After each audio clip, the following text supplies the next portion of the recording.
पाकिस्तान में तेजी से इल्हाद के बढ़ते हुए रुझान के खौफ से पाकिस्तानी हुकूमत ने मेरा चैनल ब्लॉक कर दिया है, जिसकी वजह से आप मेरी वीडियोस तो देख सकते हैं लेकिन चैनल नहीं।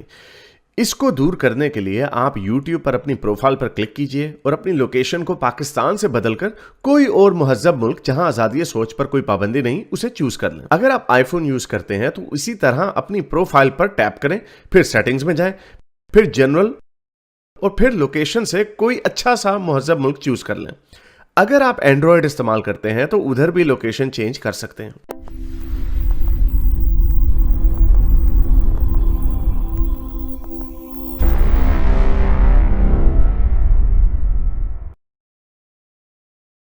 हमारे पास आए हैं कृष्णा साहब। हाँ जी कृष्णा साहब, क्या कहना चाहेंगे आप? हेलो सर, आवाज़ आ रही है मेरी? जी जी बिल्कुल, क्या कहना? सर, मैं थोड़ी-सी अपनी स्टोरी बता सकता हूँ सर यहाँ पर? जी जी जरूर। तो सर मैं वैसे आरएसएस का एक मेंबर था और मतलब बीजेपी से मेरा काफ़ी अच्छा लिंक है। जो कैबिनेट मंत्री है उनसे तक हमारी शादियों में, हमारे रिश्तेदारों की फैमिली की शादियों में वो आते रहे हैं। तो जब मैं आरएसएस में था सर, तो वहाँ पे काफ़ी हद तक मतलब उसकी विचारधारा से जुड़ा हुआ था और मैंने एक बार ऐसी पोस्ट आरएसएस भी में? डाल हाँ, हाँ, हाँ। मैंने सर एक बार ऐसी पोस्ट भी डाली थी कि कश्मीर में मतलब जो ऐसे मुस्लिम हैं जो भारत में रहना नहीं चाहते हैं, उनका जेनोसाइड भी हो जाना चाहिए। ये पोस्ट मैंने डाली थी, इतना हेट्रेड था मेरे अंदर और मैं डर भी नहीं रहा था कि ये पोस्ट मैं मतलब डाल रहा हूँ और लोग इसका रिएक्शन क्या आएगा।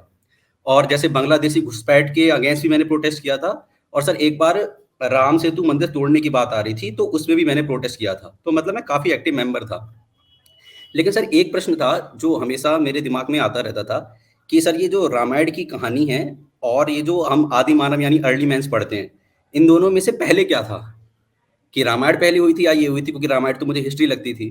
फिर धीरे-धीरे जितना मैंने पढ़ा तब मुझे पता चला कि ये तो मतलब गड़बड़ है। इसमें कुछ ना कुछ तो ऐसा है कि जो रामायण है ये तो शायद सच नहीं है।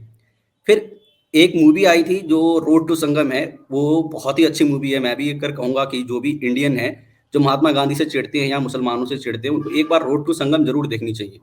वो मूवी देख के मेरा थोड़ा-सा पर्सपेक्टिव जागा। फिर मैंने पढ़ना काफ़ी स्टार्ट किया और फिर दिल्ली यूनिवर्सिटी में गया, वहाँ मतलब मैं फिज़िक्स ऑनर्स कर रहा था, तो मैंने कॉस्मोलॉजी भी पढ़ी, स्टीफन हॉकिंस को बहुत पढ़ा।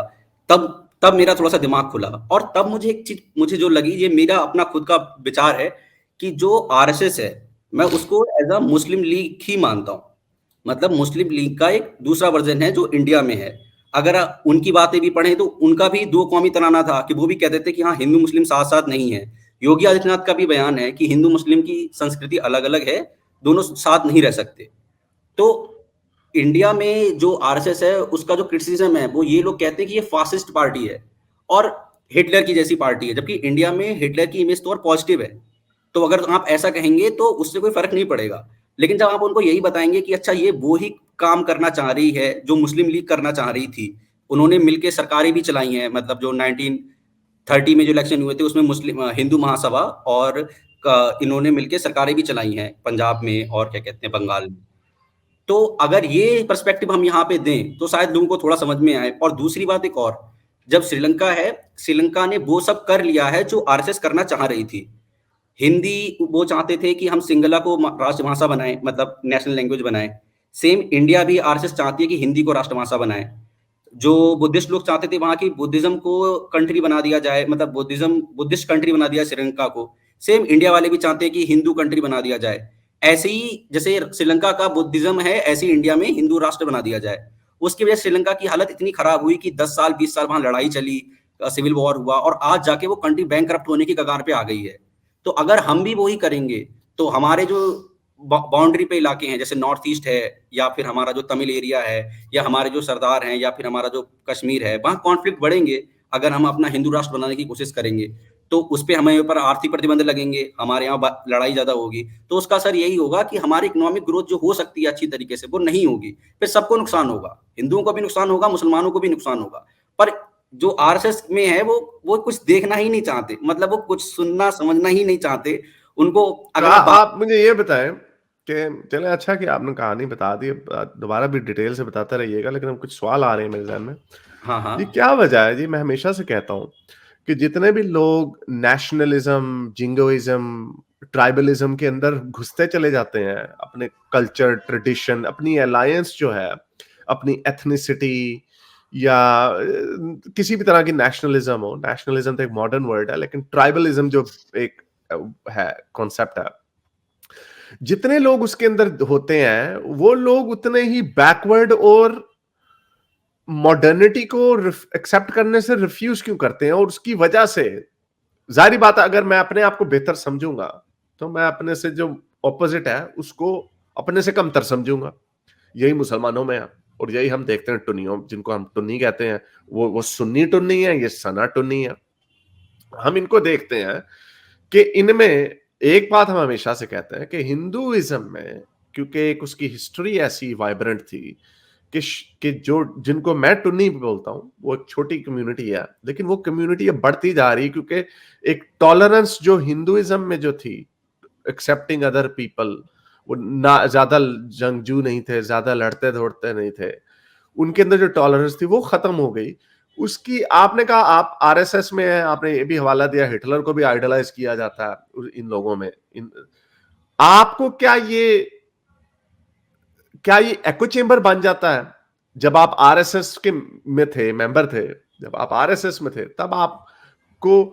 तभी आपको मुसलमानों से नफरत जाग रही है, गॉड से आपका हीरो बन रहा है, और गांधी जी आपको बुरे लग रहे हैं, और आप कह रहे हैं कि हम इनको निकाल। क्या ये ऑर्गेनाइज तरीके से नफरत सिखाई जाती है, या ये उसका एक एंड प्रोडक्ट निकलता? सर ये ना मतलब डायरेक्टली तो नहीं सिखाया जाता, पर ये इनडायरेक्टली सिखाया जाता है। जैसे मैं एक उदाहरण देना चाहूंगा, मैं आरएसएस के स्कूल में था, तो हमारे जो हिंदी के टीचर थे उन्होंने एक बार ये बात पूछी क्लास में। जैसे हमारे स्कूल में मुस्लिम बच्चे भी थे, तो उन्होंने पहले पूछा कि कोई मुस्लिम लड़का तो नहीं है, तो दोस्तों ने ना मेरा हाथ खड़ा कर दिया, क्योंकि कई बार मैं सही बातें बोल जाता था तब भी जब मैं आरएसएस में था। तो उन्होंने बोला तुम्हारा नाम तो कृष्णा है, तो मुस्लिम तो नहीं? बोले सर ये मुस्लिम ही है, ये ऐसी बात जरूर बोलता है। तो मैंने कहा चलो सर कोई नहीं है। तो उन्होंने ये लाइन बोली कि अगर कोई हिंदू मतलब अगर कोई मुस्लिम हिंदू कम्युनिटी के बीच में रहता है तब तो उसका कुछ नहीं होगा, पर अगर कोई हिंदू व्यक्ति मुस्लिम कम्युनिटी के बीच में रहेगा तो वो जड़ से खत्म हो जाएगा, मतलब he will be gone from the root. तो उन्होंने ये बोला। दूसरा एक बता रहा हूं, जब मैंने एक बार शाखा अटेंड कर रहा था तो उन्होंने बोला, ये शाखा पूछा। हाँ शाखा शाखा हमारे जिनको नहीं पता, शाखा इज द इक्विवेलेंट ऑफ मदरसा। हाँ, तो उसमें ये बोला गया कि इंडिया की प्रॉब्लम क्या है, तो लोगों ने अलग अलग आंसर दिए। तो उन्होंने इंडिया की प्रॉब्लम बताई कि गाय इंडिया की प्रॉब्लम है, मतलब अगर गाय कट रही है तो ये भारत की समस्या है। तो मैंने भी बोला सर ये गाय कटना हिंदुओं की समस्या तो हो सकती है, पर मुझे नहीं लगता कि ये भारत की समस्या है। तो वो धीरे धीरे गाय इंपॉर्टेंट है, फिर ये दिखाने की कोशिश कर रहे थे कि गाय कौन खाता है, फिर उसके ऊपर मतलब हेट्रेड बनाई जा सके। तो इको चैम्बर तो है, और डायरेक्टली नहीं भी कहेंगे तो इनडायरेक्टली ऐसे कहेंगे। हमारी एक बुक पढ़ाई गई थी जिसमें बाबरी मस्जिद का भी जिक्र था, तो वो बुक में तो कुछ ऐसी बात नहीं लिखी थी कि जिसको पढ़ के आपके अंदर हेट्रेड आए, लेकिन जब वो चैप्टर क्लास में चलेगा तो टीचर के पास लिबर्टी है कि वो पर्सपेक्टिव कैसे मोल्ड करके बता रहा है, ताकि लोगों के अंदर हेट आए या लोग चाहें कि हाँ ठीक है हम भी तोड़ के मंदिर बनाएंगे, इस तरीके से। चले, बहुत शुक्रिया, आपने अपनी स्टोरी थोड़ी सी बताई, उसके ऊपर रोशनी डाली। आइंदा भी आइएगा, बाकी की कहानी भी सिखाइएगा। बहुत शुक्रिया। ठीक है सर, धन्यवाद सर। Thank you. ओके जी। मेरे इस नेक काम को जारी रखने के लिए मुझे पेपैल या पेट्रियन पे जरूर सपोर्ट कीजिए, ताकि मैं अपना पैगाम ज़्यादा से ज़्यादा लोगों तक पहुंचा सकूं।